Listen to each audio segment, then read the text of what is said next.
The digital production buzz at the 2015 NAB Show is made possible by supporting sponsors.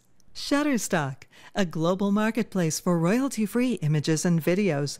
With over 2 million royalty-free HD and 4K video clips, Shutterstock helps you take your creative projects to the next level. And by One Beyond, leaders in digital video systems for streaming, archive, and storage.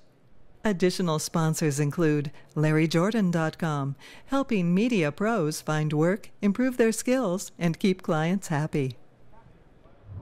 Beaming live from the 2015 NAB Show in Las Vegas. Media, technology, news, insight. Connecting media professionals around the globe. This is the NAB Show BuZZ Live.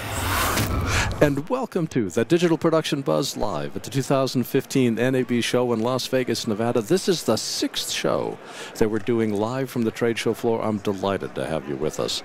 We have got a great show, but before I mention our guests, I want to thank you for all the kind words that we're getting on Twitter and Facebook. We really appreciate the conversation. Be sure to check out NAB Show BuZZ to learn more, and all the shows that we're doing are on nabshowbuzz.com. By the way, the guests today are amazing. We're going to start with Su-Syan Huang. He's the VP of Sales for Accusys Storage. They've got a new sharable Thunderbolt device, which is just amazing. And then Aharon Rabinowitz is the head of marketing for Red Giant. And if you haven't checked out the Red Giant plugins and the new Magic Bullet is just amazing to look at. Ryan Connolly is the host of Film Riot, the founder of Triune Films, a filmmaker in his own right. He's going to stop by and explain how he helps to mentor beginning filmmakers. And Sam Bogoch, the CEO of Axel Video, talks about a brand new system providing radically simple asset management. I'll be right back with Accusys Systems right after this.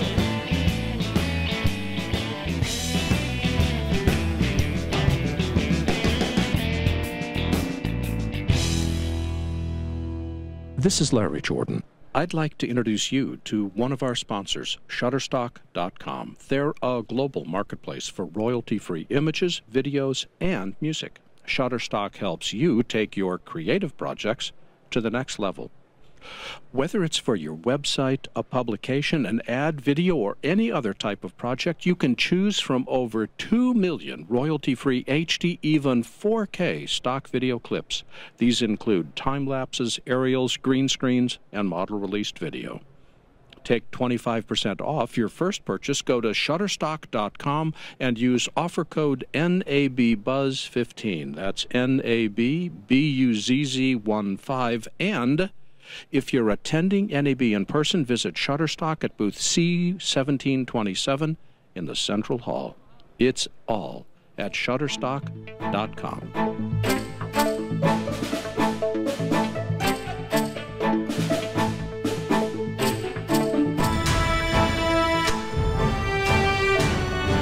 Since 1995, Accusys Storage has been creating storage devices for filmmakers and media creators around the world to work with.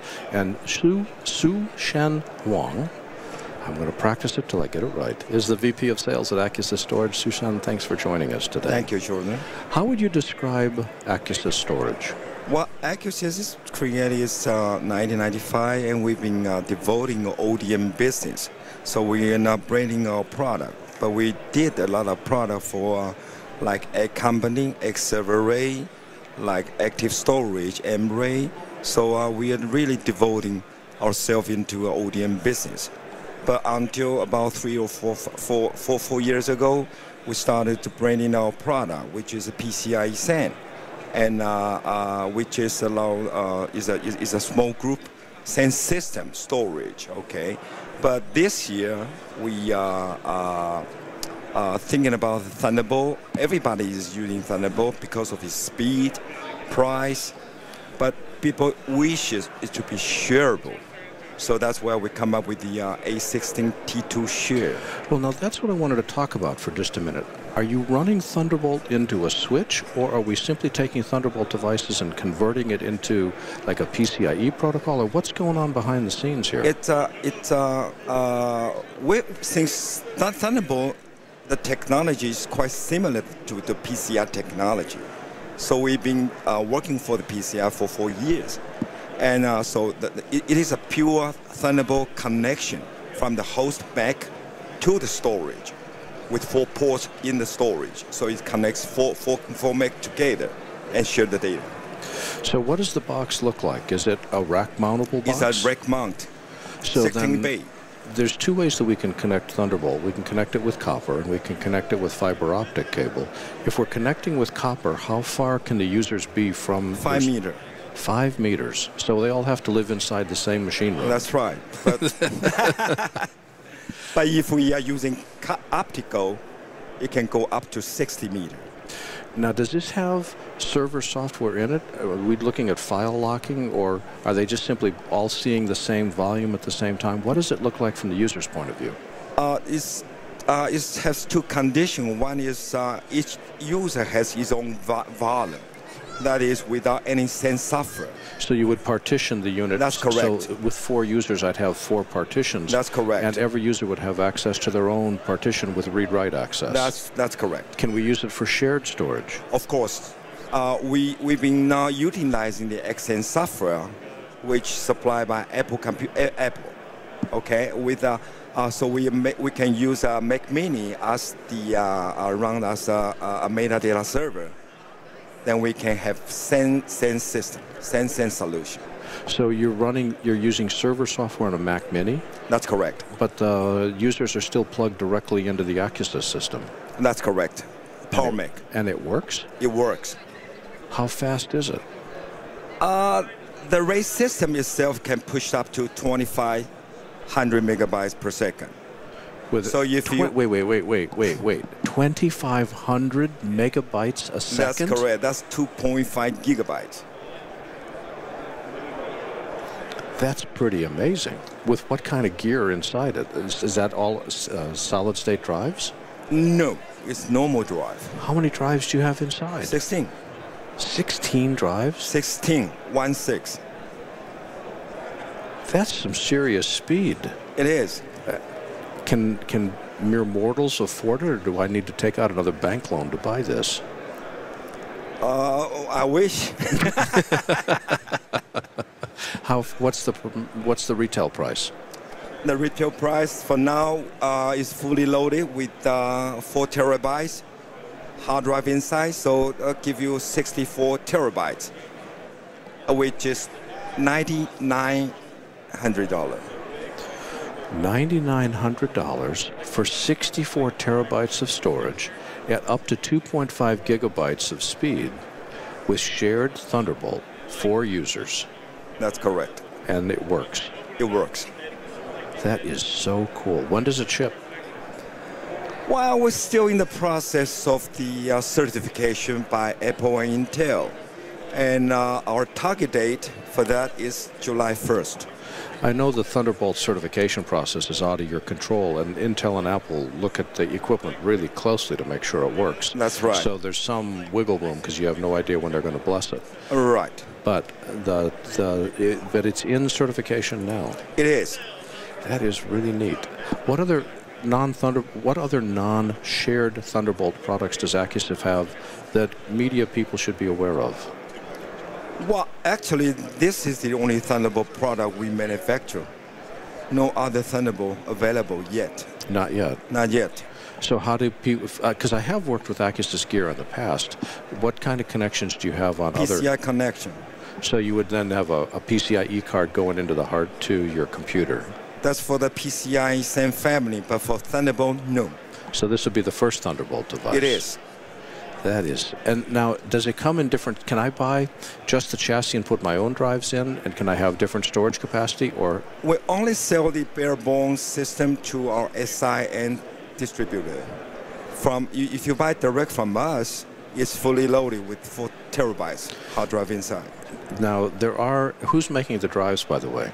We were choosing the WD Western Digital 4000 series, which is enterprise level solder. We can get drives which have got more storage capacity, 6 terabytes or 8, and you're staying with 4 for right now? Right, that's correct. Is that a heat issue, or why such a small storage? No, we're trying to leave some room for our distributor, NSI. I'm telling the truth. Well, so that you sell one size and the system integrator could buy a bare bones chassis and put other drives inside it. That's correct. That sharable Thunderbolt is just amazing technology. Thank you. Tell your engineers they did a good job. Where can people go on the web to learn more about this? It is www.accusys.com.tw. That's all one word, ACCUSYS, accusys.com.tw. And Su-Syan Huang is the VP of Sales for Accusys Storage. This is just so cool. When I read the press release, I said, I have to get them on the show. I wish you great success with the product, and thank you for joining us. Thank you. Take care. Thank you very much.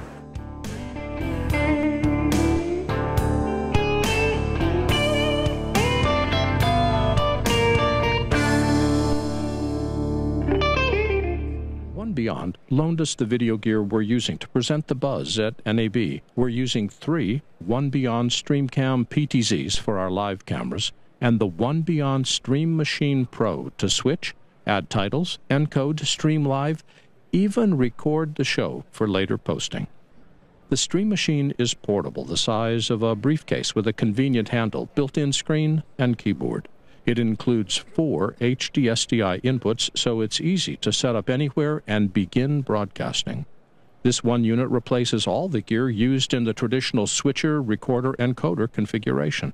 Also new at the show, the One Beyond StreamCam Auto Tracker. The Auto Tracker automatically follows a speaker with no camera operator required.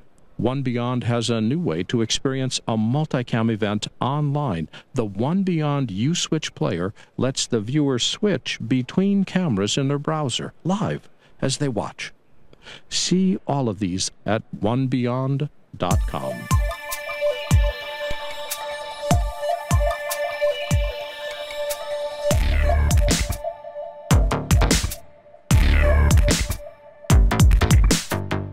Aharon Rabinowitz is the head of marketing for Red Giant. Now, Red Giant, if you haven't been paying attention, makes some of the finest plugins in the world. I've been using them for a while and beating up on Aharon because he needs to create even more cool plugins, and besides, directors of marketing always get abused. Anyway, it is wonderful to have you join us again. Thank you for having us back. The last time I remember, you were like the head of community for, and you got promoted. Congratulations. Yeah, it's kind of sort of evolved because community, you know, like, really the truth is, when you think about it, the way that Red Giant thinks of marketing is the people that we're talking to. It's not about like doing typical kind of marketing.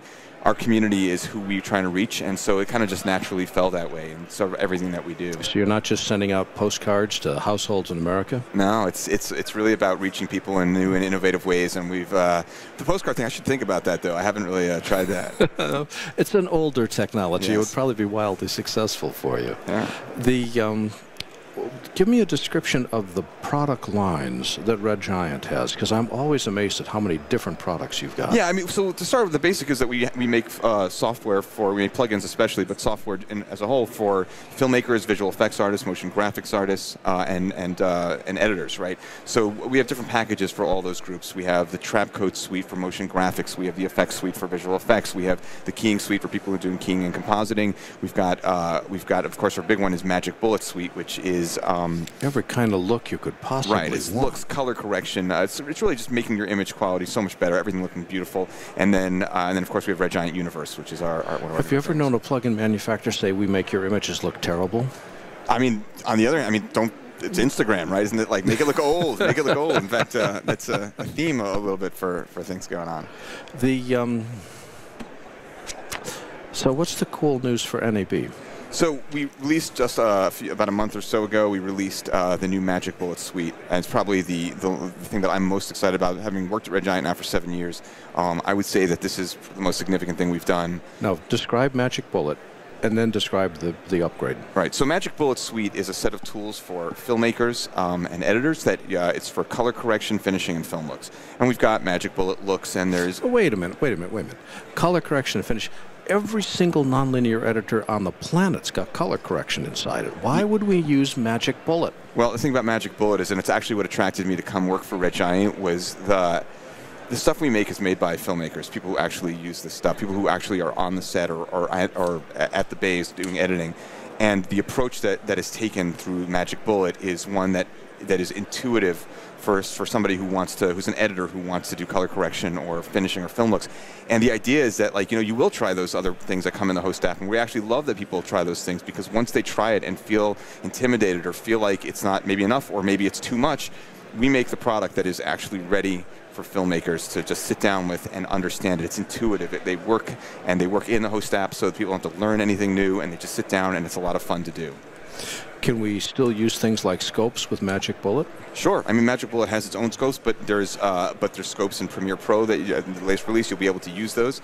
So you can use the scopes to see how your color correction is going. But yeah, it's part of the process. So what's new? What's new is Magic Bullet Suite 12, and that is we basically took five products. Actually, one is new, but we took a bunch of products and we rebuilt them completely on the GPU. So now everything runs in real time.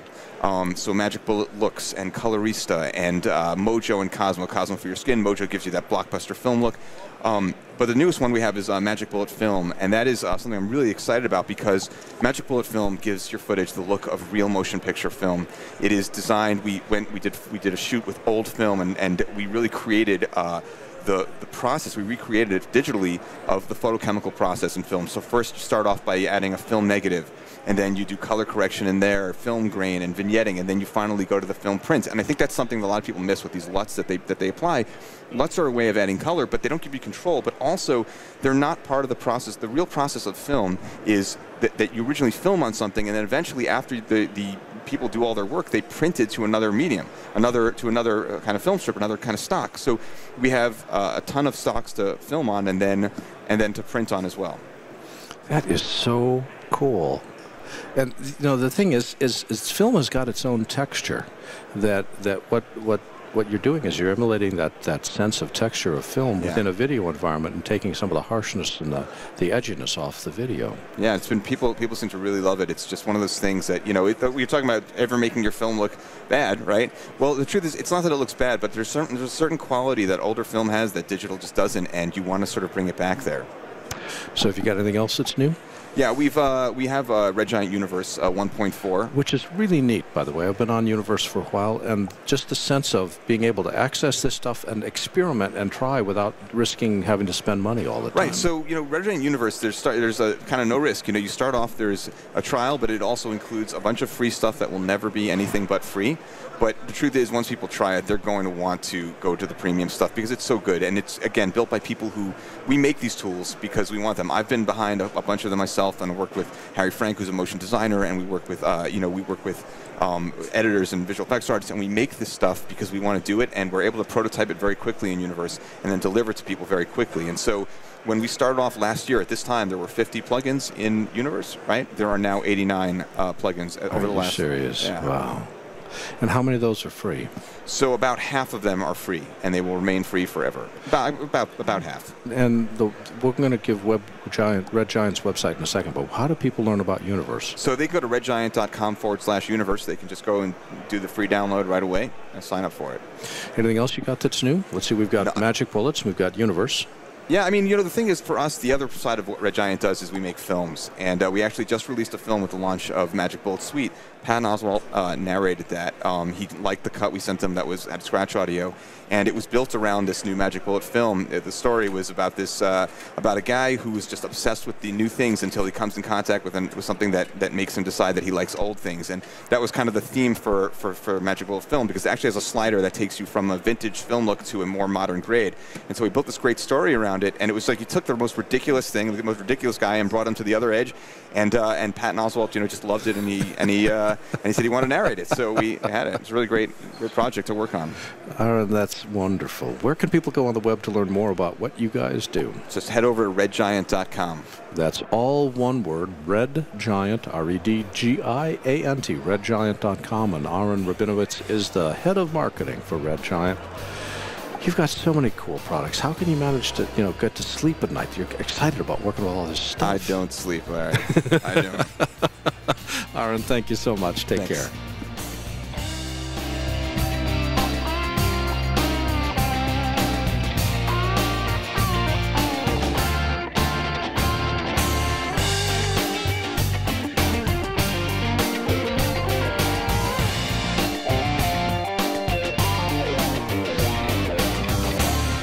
You know, there just isn't enough time to get stuff organized around here.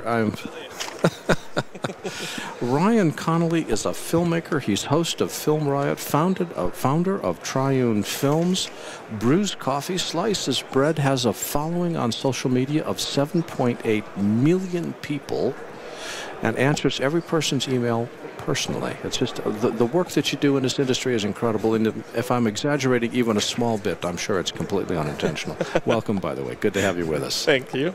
Tell me what Film Riot is. Film Riot is a weekly filmmaking show, sort of how-to, but I think the real heart behind it is the idea of following our career path from start to finish. We started it when we were still pretty inexperienced. I was doing pro work at the time, but we were still trying to break in, still trying to do the short film thing, still learning a lot, and it's been, you know, about sort of tracking that progress to hopefully be, you know, inspiration for younger filmmakers or newer filmmakers that are just starting out to see, you know, everyone starts somewhere and we build from that. So it's this idea of just, you know, following us through our progression through the career. Now we're getting less, it started very DIY backyard type filmmaking. Now we're sort of breaking out of that and getting into much more high-end type Hollywood style filmmaking, but still keeping one foot planted in the DIY. So it's the idea of showing you how you would do it with a budget like Hollywood does it, and then also showing you how you would do that exact same thing for zero budget. So it's really about finding those creative ways to tell your story. You know, that's a really fine line to walk, because the reason you got started is to help beginners get into the industry. Yeah, absolutely. And that at some point you start learning, and then you advance, and then a beginner can't keep up anymore. It seems to me a balance. How do you keep bringing newbies in and not let the guys with some experience feel left out? Yeah, it is. It's definitely a balance, and you know, I think one of the biggest problems is because everything's far more accessible now.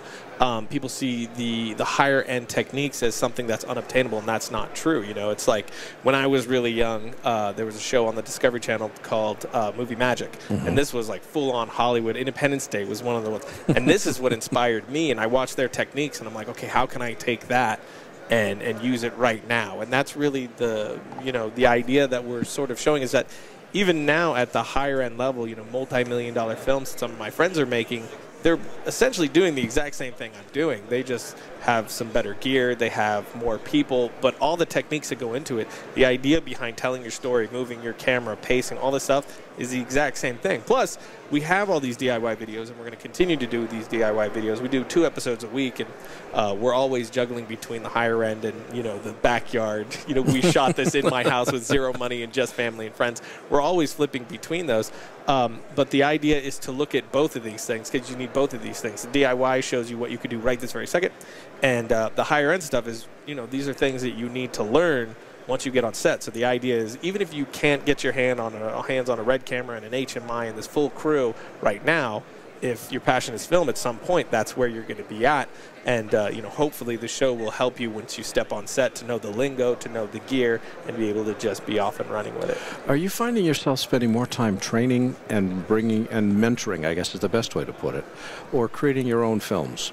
It's really 50-50. I've grown to really adore that connection with our audience, and, you know, critiquing other people's work and them critiquing mine. We put our stuff out there, you know, on YouTube, and there's just, you know, that comment section that we get to go through, and, you know, people picking out things of, oh, you know, didn't like this, didn't like that. People and that's don't really like helpful. Some of the stuff that and how dare they? But that's really helpful stuff, you know, because you're getting that constant immediate feedback, and, you know, you whittle through. You can't make everyone happy. Some people just aren't going to like it because it's not their thing. But it's usually pretty easy to tell when it's good constructive criticism that you take to heart, and you're like, you know, they got a good point there. So it helps us learn too. So it's this great back and forth relationship that's gone on. So it's pretty 50-50 throughout the day. I'm just constantly trying to keep up with it so it doesn't get ahead of me, and we're, you know, just constantly working on whatever the next thing is. You know, we have our motto: write, shoot, edit, repeat, and I pretty much live by it. The second we edit and release something, I'm what's the next thing? Well, for me, it sounds like you're most interested in the process.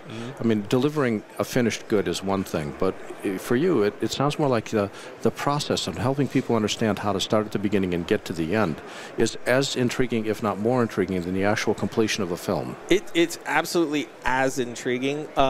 I kind of, you know, I'm like Two-Face, you know, I'm kind of 50-50 on it, to where there's that part of me that just loves the process, loves talking about it, teaching it, being taught it, just that the whole gamut of looking at different ways of doing a thing and different processes of, you know, going about doing that thing. Like our new Film Riot's Epic Summer thing, where it's 3 months of short films and then how we did them. So I'm the first month, Seth Worley's the second month, and Andrew Kramer is the final month. So month after month, we're watching these totally different filmmakers do their thing and how they go about it. I love that stuff, seeing behind the camera. But I also absolutely love giving the audience an experience. That idea that you're creating something that someone's going to sit down and hopefully be engrossed by, that they live inside this world for X amount of time. And you're not just telling them this story, but you're giving them this emotional experience that they get to, you know, forget about everything else for that period of time.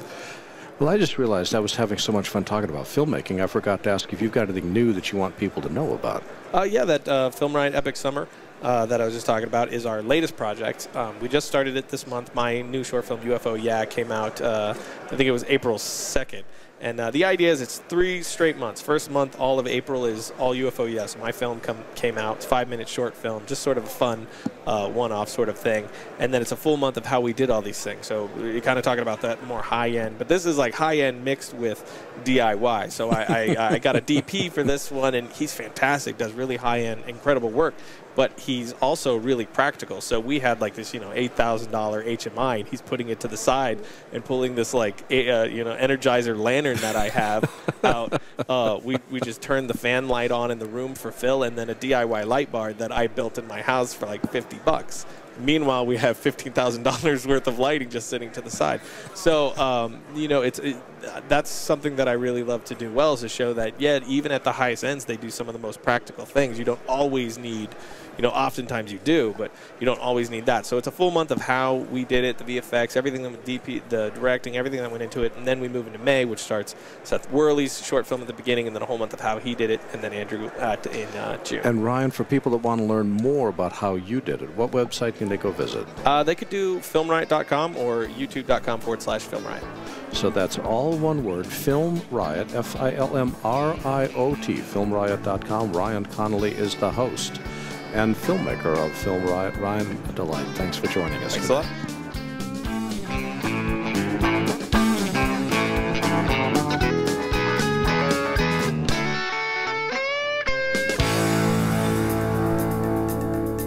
I've got a ton of brand new training videos showcasing all the new features in Final Cut Pro 10.2, and they're all available today.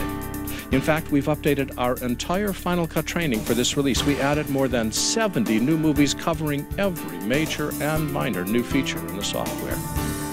Then I figured as long as I was recording, I added new techniques and new ways of working that I've discovered and written about in my newsletter over the years. We've updated our workflow and editing training with 31 new movies and effects with 41 new movies. This makes our Final Cut training the most comprehensive, most up-to-date, and most affordable way to learn everything about this amazing software. It's quick, it's easy, and it's complete. I'm proud of all of my training, and especially proud of this one. Get your copy today in our store at larryjordan.com, or even better, become a member of our video training library and get access to all of our training for one low monthly price. Both are incredible values. Thanks.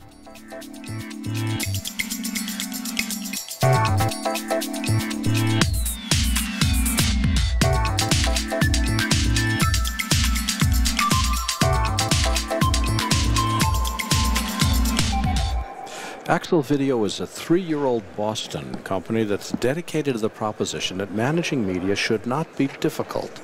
And Sam Bogoch is the CEO of Axel Video. Sam, thanks for joining us today. Great to be here. Why did you ever decide to start a company focusing on media management? It's a very good question. I guess I'd probably approached it from a couple of different angles and felt like it was time to really tackle the elephant in the room, if you will. Well, it sure is. And I know that your background includes Avid and long stretch at Avid. Yep. And then you left that and came over to start Axel. But what I'm discovering is we own Axel at our own company. It's great. And trying to figure out how to get media managed is not a trivial exercise. Yep. How did you approach it? So our feeling was that, as you said, there are a bunch of open questions, things that people need to figure out. We try to make the process of actually deploying the software and using it as frictionless as possible. And then you can actually start thinking about, gee, what tags would I like to add to my media? Or, you know, how much work do I want to put into, say, sub-clipping that media for later use? These kinds of things, which you can't even get to with larger systems without spending weeks of time and tens or even hundreds of thousands of dollars. You know, the opportunity is pretty clear. We feel that there's on the order of 100,000 small work groups out there doing video today. And of those, approximately 5,000 have media asset management or MAM software. So the challenge is, what do the other 95,000 do? And we felt like we had a really good answer if we could develop this software. So how would you describe your answer? I mean, you're using the phrase radically simple, but a little bit more detail. Sure. So essentially, this is software. It looks through your web browser like a very simple web application. And it lets you catalog what's on your storage, present that out as proxies, so H.264 streaming proxies. And then you're able to scrub through those, tag them, do sub-clipping, share those with other people, and do review and approvals. So by making it very clean in a browser interface and giving it kind of that iPad or iPhone feel, we've been able to at least get away a lot of the noise, whereas traditionally media asset management applications have had lots of, you know, cascading multiple choice menus and scary stuff so that a beginner might not feel comfortable. Are you able to allow us to add our own metadata, our own information about those files, say when it was recorded or what job it was for? Or are you just taking the information that's on the media file itself? A little of both. Most of our customers start with what's in the media file, which we automatically capture. And it's quite a bit of information, like you said, date, file size, codec, aspect ratio, things like that. Then we allow you to create custom fields. But we actually discourage people from using too many of those, because the more custom fields you have, the less likely it is that anyone will fill them in. That's a very, very good point. Right, so let's say, I mean, for instance, AS11, which is the new British standard for broadcast, they have 72 fields which must be filled out before something can go to air. And in reality, that's important if something's going to air. You really need to know that you have the rights, you know, et cetera, et cetera, et cetera. But for in-house production work, that would gum things up something fierce. You know, even 6 or 7 fields is probably a lot if you're under deadline, right? It's like, then, and the problem is if you overdo it, no one uses it, and if nobody uses it, then it's kind of just sitting there. The system does give you some benefits without using these fields in the first place, but the last thing we want to do is scare people off. Well, which gets me to another point. One of the challenges that we've had in our own shop is trying to get our own media asset collection collected. Yeah. And one of the things I like about Axel is that it'll read any information that's on the server that it has access to. That's right. But I'm discovering that my editors don't really want to spend time doing media asset management. No, sir. And that's not a fault of your software. It's the fact that they want to do editing and they don't want to do... Who do I get to do library management? What job description is this? I think in most parts of the world it's called intern, basically. You know, basically it's like, go look at this footage, tell me what's good, you know, carve out the color bars, because we sure don't want to, I mean, common sense stuff. There are, of course, media librarians, people that have studied library science. You can go as big or as small as you want. But for instance, I'm struck... years back, I was at a major North American broadcaster who had a phenomenal system in place, one of our interplay systems at Avid. And we were very proud of the technology, of course, and we were touring their facilities. And I said, this is great. And they were loving it, we were loving it. And I said, you know, so you must have great metadata information about all these ingests, because tens of thousands of hours of satellite feeds and so forth. And he says, between you and me, We're lucky to have the file name and the date. You know, and I was with a state-of-the-art system. That's when I realized that nobody has time for this stuff, right? It's just, it's a commonplace. So it's not like the big guys have it covered. They really don't either. Interesting. So I don't need to feel as guilty as I thought I did. Don't feel bad about it at all, no. You got anything cool, new stuff to announce? Oh, we sure do. Yeah, three major new announcements here at the show. The first is Axel 2015, which is our new modular and highly scalable version of our application. Double the asset count and a much faster user interface, as well as a programmable REST API for customization. And it can still run on a Mac Mini? Still runs on a Mac Mini, yep. Okay. Although more and more people are actually running it on, actually recycled Mac Pros are one of the favorite new systems. Oh, there we go. Because a lot of people are buying the new cylinder ones, and then they've got a big honkin' last-gen Mac Pro. This is a perfect thing to run on that. Okay, so we've got a bigger version. What else is new?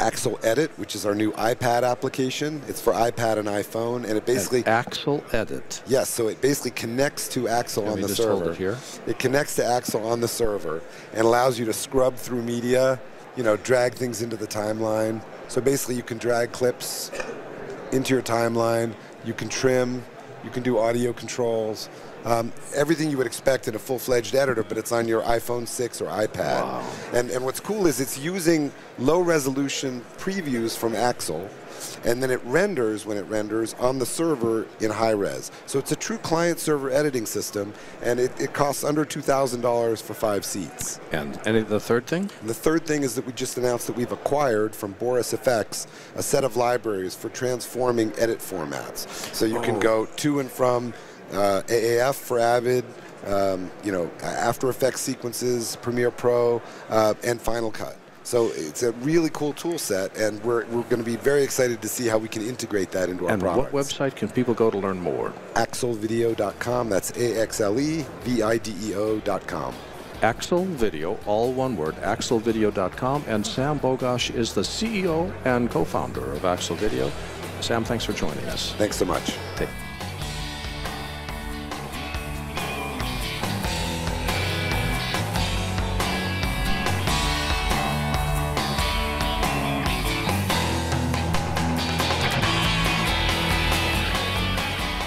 I tell you, the time just goes by so quickly. This is our 6th show at the 2015 NAB Show, and what a great group of guests. We started with Su-Syan Huang, who's the VP of Sales for Accusys Storage, Aharon Rabinowitz, the head of marketing for Red Giant, Ryan Connolly, filmmaker and host of Film Riot, and Sam Bogoch, the CEO of Axel Video. And this is just the middle of what we're doing here at NAB. We still have 5 more live shows, and don't forget the evening special report tonight that posts at 7 o'clock with all new interviews from all new industry leaders that we're talking with here at the NAB show. It's just a wonderful opportunity to catch up on where our industry is going and where technology is taking us in the next year. On behalf of all of us at the Digital Production Buzz, my name is Larry Jordan, and thanks for watching the Digital Production Buzz at the 2015 NAB Show. The Buzz would like to thank Debbie Price, our event producer, One Beyond for the cameras and video streaming system, Advantage Video Systems for the onstage monitor, and our incredible Buzz production team for making all of these shows possible. The Digital Production Buzz at the 2015 NAB Show was made possible by supporting sponsors. Shutterstock, a global marketplace for royalty-free images and videos. With over 2 million royalty-free HD and 4K video clips, Shutterstock helps you take your creative projects to the next level. And by One Beyond, leaders in digital video systems for streaming, archive, and storage. Additional sponsors include LarryJordan.com, helping media pros find work, improve their skills, and keep clients happy.